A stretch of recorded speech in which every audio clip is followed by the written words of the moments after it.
In Medicine and Money, an update on Alzheimer's and economic inequality. Joining us with the details, Dr. Carl Vigil, the Chief Diversity, Equity, and Inclusion Officer for the Alzheimer's Association. We do appreciate having you here, Doctor. And what are the key findings from the 2021 Alzheimer's Association Facts and Figures Report? I tell you that, being the sixth leading cause of death in the United States and, with over 6 million Americans living with Alzheimer's, that number could rise to 13 million by 2050. This is a public health priority.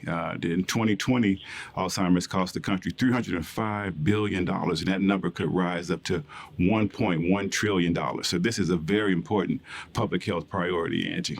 Why do you think there's a lack of trust among people of color in clinical trials and treatment options? Absolutely. So the way that this is just a golden age of research in Alzheimer's research. So the treatments and interventions that are going through clinical trials testing are so important, and less than 5% of those participants are from non-white racial ethnic populations. So it's critical that we engage with communities to establish trust, so they are aware of the importance of participating in the trial, and that we can recruit more of these individuals from these communities to this research. What can the healthcare industry do? Well, one, I think what's really important is to examine cultural competency, being sure that healthcare providers have the training and the skills to engage all people from all communities.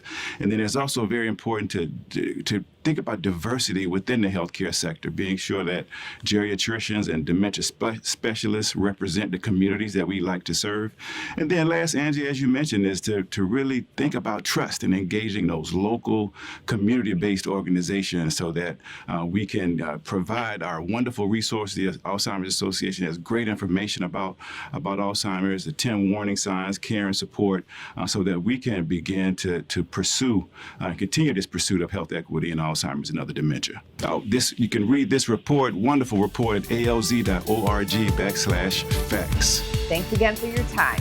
Thank you, Angie. This is First AM. Check us out on social media. We're on Facebook, YouTube, and Twitter. And go to businessfirstam.com for where to see our show on TV.